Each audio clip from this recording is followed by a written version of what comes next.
Assalamualaikum, salam profit untuk semua trader base. Sebagai trader, kita ingin sekali bisa membaca market dan trading dengan nyaman. Maka sistem trading ini akan membuat teman-teman menjadi trader pro yang bisa membaca market dan meraih profit secara akumulasi. Jadi gunakan seumur hidup sampai mati dan bisa hidup dari trading. Dalam satu video ini kita akan membahas lengkap dan detail dari awal sampai akhir sistem trading yang terdiri dari base Ingulf sebagai analisa awal atau tempat untuk entry, atau juga sebagai acuan sebagai batasan dalam kita melihat market. Lalu berikutnya ada konfirmasi untuk kita entry, yaitu pola candle pembalikan setup CB1 dan dominan. Lalu berikutnya lagi ada penggunaan Fibonacci retracement yang penarikannya menggunakan konsep CB1 dan dominan. Kita akan bahas satu persatu secara detail, jadi jangan skip videonya karena penjelasannya continue. Sistem trading ini akan membuat teman-teman menjadi ahli dalam membaca market dan bisa digunakan seumur hidup untuk mendapatkan keuntungan profit secara akumulasi. Oke, materi ini diawali dengan penggunaan time frame terlebih dahulu, yaitu time frame ideal yang digunakan. Secara konsep, idealnya entry satu time frame di bawah time frame base, dan yang biasa saya gunakan adalah base di time frame H4 dengan entry di time frame H1. Analisa dua time frame bisa digunakan jika kita entry di time frame H1 ke atas. Misal penggunaan base di monthly lalu entry di weekly, atau penggunaan base di weekly dengan entry di daily. Begitu seterusnya sampai entry di H1 dengan menggunakan base di time frame H4. Sedangkan untuk entry di time frame M15 ke bawah ada syarat tambahan, yaitu follow trend satu time frame di atas time frame base-nya. Misal kita ingin entry di time frame M15 menggunakan base di time frame H1, artinya kita wajib follow trend satu time frame di atas time frame base. Di sini kita akan follow trend time frame H4. Atau jika kita ingin entry di M5 menggunakan base di time frame M15, maka kita wajib follow trend di time frame H1. Atau di time frame terakhir, yaitu di time frame M1 menggunakan base di time frame M5, maka kita juga wajib mengikuti tren di time frame M15. Oke, berikutnya kita akan mengulas mengenai base. Apa itu base? Base merupakan basic dari teknik supply and demand karena posisinya sama dengan rally base rally, rally base drop, drop base rally, atau drop base drop. Hanya saja pola candle di dalamnya dalam bentuk candle engulfing. Karena itu ada istilah base sudah pasti zona supply and demand, sedangkan zona supply and demand belum tentu merupakan base engulfing. Hal menarik dari base engulfing adalah biasanya lebih direspon oleh market daripada kita hanya menggunakan zona supply and demand biasa. Base engulfing juga bisa digunakan sebagai filter dari banyaknya zona SND yang terbentuk di chart. Jadi akan membuat kita jauh lebih fokus untuk menganalisa market karena kita hanya menunggu harga di zona yang sudah kita tandai, yaitu di base engulfing. Cara penggunaan base juga sangat mudah karena kita hanya perlu menandai setiap base engulf yang terbentuk di market. Karena untuk trader base memiliki mindset jika harga akan bergerak dari base ke base. Karena itu kita hanya menunggu harga di base saja untuk kita menunggu market merespon base tersebut dengan konfirmasi setup CB1 atau dominan. Berikutnya kita akan mengulas atau membahas dua pola setup pembalikan harga, yaitu ada setup CB1 dan setup dominan. Kita akan bahas setup CB1 terlebih dahulu, yaitu definisi simple setup CB1. Yang pertama, untuk setup buy CB1 break, Saat harga turun, ada candle bull di break oleh candle bull. Ini merupakan setup untuk setup buy CB1 break. Sedangkan untuk setup sell CB1 break adalah saat harga naik, ada candle bear di break oleh candle bear. Yang perlu diingat adalah arah harga dan candle yang ngebreaknya. Sedangkan untuk penjelasan detail atau kompleksnya setup CB1, CB1 adalah CB berasal dari kata candle B dalam pola market ABC. Karena kita tahu dalam setiap pergerakan market selalu diawali dengan pola ABC. Saat ada candle B yang di break, artinya setup pola pembalikan harga CB1 terbentuk. Jika ada istilah CB1, maka akan ada istilah CB2 dan CB3. Candle B setelah setup CB1 terbentuk, maka candle B sebelumnya akan disebut dengan CB2 dan CB3. Untuk penjelasan mengenai setup CB1 ini sangat kompleks, jadi jangan di skip videonya. Oke, ada syarat lain untuk menjadikan setup CB1 ini. Yang pertama adalah candle B ini tidak boleh selevel dengan IB. Kita akan membahas IB terlebih dahulu. IB adalah initial break, artinya sinyal awal, biasanya dalam bentuk dua candle terakhir atau candle trend terakhir yang di break candle reversalnya. Misal, saat harga naik, candle bull terakhir ini jadi IB karena di break oleh candle bear. Begitu juga untuk arah harga sebaliknya. Kita akan lihat macam-macam IB karena kalau dilihat dari bentuknya hanya ada 3 pola IB. Yang pertama, IB yang di break oleh satu candle biasanya dalam bentuk engulfing. Yang kedua, IB yang di break oleh 2 candle. Dan yang ketiga, IB yang di break oleh 3 candle. Jadi, candle dominan juga merupakan IB. Kita akan bahas candle dominan di pembahasan berikutnya. Oke, kita akan kembali lagi ke pembahasan setup CB1 yang tidak boleh selevel dengan IB.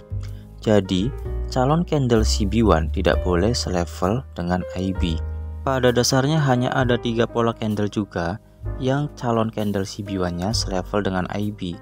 Jadi sebenarnya sangat mudah untuk dihafalkan daripada didefinisikan. Oke, kita akan lihat pola candle calon CB1 yang selevel dengan IB. Ini adalah yang pertama, lalu ini adalah yang kedua, dan ini adalah yang ketiga. Yang ketiga ini adalah merupakan setup dominan, jadi candle dominan juga merupakan IB.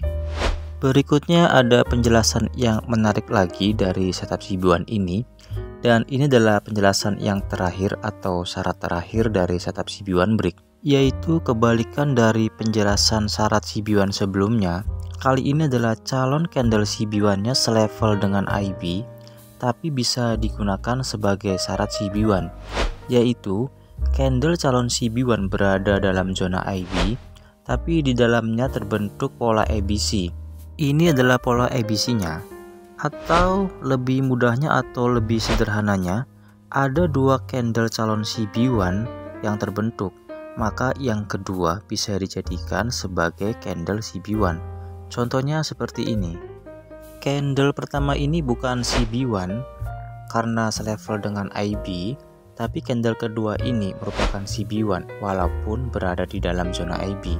Jadi yang bisa digunakan sebagai setup CB1 adalah candle kedua ini. Cukup panjang dan kompleks untuk penjelasan mengenai setup CB1 ini. Tapi jika kita sudah menguasai, sebenarnya setup ini sangat mudah untuk dipahami karena kita hanya melihat dari pola candlenya saja. Karena syarat-syarat CB1 yang dijelaskan sebelumnya sebenarnya sangat mudah karena polanya terbentuk berulang-ulang kali di market. Jadi kita hanya perlu menghafal pola candlenya saja agar lebih mudah untuk proses pemahaman teknik ini. Oke, kita lanjutkan lagi. Berikutnya adalah pola setup pembalikan yang kedua, yaitu setup dominan break. Setup ini menjadi setup favorit trader pemula karena polanya mudah dipahami dan lebih sederhana dari setup CB1. Oke, penjelasan mengenai setup dominan break ini kita awali dari definisi sederhana terlebih dahulu. Yang pertama adalah setup buy dominant break. Saat harga turun, ada candle bear di break minimal oleh 3 candle. Lalu untuk setup sell dominant break, saat harga naik, ada candle bull di break minimal oleh 3 candle. Penjelasan mengenai minimal 3 candle yang break ini bermaksud 2 candle di dalam body candle dominan dan candle yang ketiga yang break. Lalu bagaimana jika candlenya lebih dari 3? Pastinya sangat bisa karena konsepnya minimal 3 candle. Lalu bagaimana jika ada pertanyaan hanya 2 candle yang break? Maka ini tidak bisa digunakan karena hanya membentuk IB yang di break oleh 2 candle. Karena IB ini bukan merupakan salah satu setup pembalikan, maka jika hanya IB yang terbentuk, kita tidak bisa entry di sini. Kita hanya perlu menunggu setup membentuk setup CB1 atau dominan sebagai konfirmasi untuk kita entry. Penjelasan mengenai setup dominan break ini sangat simpel, karena itu ini merupakan salah satu setup favorit untuk trader karena memang sangat mudah untuk dipahami. Oke, berikutnya adalah penarikan Fibonacci retracement dan fungsi setiap levelnya. Yang pertama adalah kita meletakkan level 0 di harga terakhir di dalam tren atau di shadow, dan level Fibo 100 diletakkan di body candle yang break candle CB1 atau dominan. Berikutnya adalah settingan untuk Fibonacci-nya. Ini adalah settingan untuk setiap levelnya, dan fungsinya adalah untuk level Fibo 0 berfungsi sebagai stop loss. Lalu ada level Fibo 50 berfungsi sebagai entry saat market pullback, atau untuk memindahkan stop loss saat harga sudah sampai ke level Fibo 161 dengan tujuan untuk meminimalisir kerugian. Jadi jika harga balik arah, kita hanya rugi setengah dari risiko awal. Lalu berikutnya untuk level Fibo 100 ini juga berfungsi sebagai entry, dan level Fibo 161 berfungsi untuk take profit awal.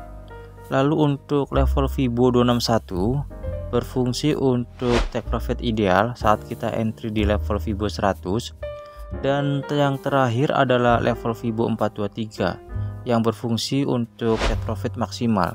Lalu untuk memberikan nilai harga dalam setiap level Fibo, kita perlu mendapatkan simbol persentase dan dolar. Maka secara otomatis harga akan keluar di setiap level Fibo-nya. Oke, berikutnya adalah penggunaan money management untuk teknik ini, yaitu penggunaan money management paling ideal yang digunakan. Karena teknik ini menggunakan risiko di awal, jadi kita perlu menghitung risiko terlebih dahulu. Misal, dengan modal $1000, jika menggunakan risiko 2% per entry atau per hari, artinya kita hanya merisikokan $20 per entry. Cara menghitung lotnya adalah harga entry dikurangi harga stop loss, dan hasilnya sebagai pembagi risiko di awal. Misal, hasil dari jarak entry dikurangi harga stop loss adalah 50 pip, artinya $20 dibagi 50, yang hasilnya adalah $0,4 sebagai harga lotnya. Jika menggunakan akun standar 100.000 unit, maka lot yang digunakan adalah 0,04. Jika menggunakan akun 10.000 unit, maka lot yang digunakan adalah 0,4 lot. Jadi sesuaikan saja dengan tipe akunnya.